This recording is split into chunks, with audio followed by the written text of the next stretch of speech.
थोरात कारखाना निवडणुकीसाठी अखेरच्या दिवशी 133 इच्छुकांच्या अर्ज दाखल. विरोधकांकडून उमेदवार दाखल न करण्याच्या निर्णयामुळे निवडणुकीची वाटचाल बिनविरोधकडे. उमेदवारी अर्ज दाखल करण्याच्या अखेरच्या दिवशी विरोधकांकडून तसेच सत्ताधाऱ्यांकडून फारशा हालचाली जाणवल्या नाही.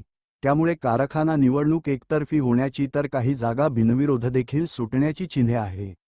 या संदर्भात राज्यस्तरावरील नेत्यांमध्ये समन्वय झाल्याचे व पडद्यामागे मोठ्या प्रमाणात घडामोडी घडल्याचे बोलले जात आहे.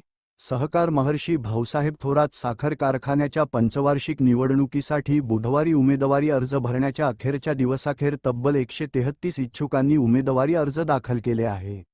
उमेदवारी अर्ज दाखल करणाऱ्यांमध्ये माजी मंत्री बाळासाहेब थोरात यांच्या समर्थकांचा मोठा समावेश असून विरोधकांकडून फारसे उमेदवारी अर्ज दाखल झाले नाही.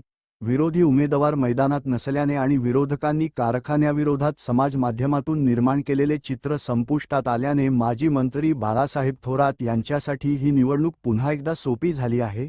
कारखान्यावरील त्यांचे अधिपत्य कायम राहणार आहे.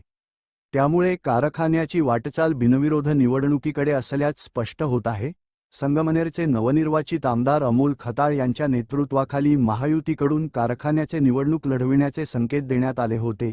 मात्र उमेदवारी अर्ज दाखल करताना महायुतीकडून कोणतेही शक्ती प्रदर्शन न झाल्याने तसेच अपवाद वगळता महायुतीकडून इच्छुकांचे उमेदवारी अर्ज दिसत नसल्याने विरोधकांना उमेदवार देण्यात अपयश आल्याचे स्पष्ट झाले आहे. निवडणूक बिनविरोध निवडणुकीचे चित्र माघारी नंतर स्पष्ट होणार आहे. प्रतिनिधी डेज न्यूज अन्सार सय्यद.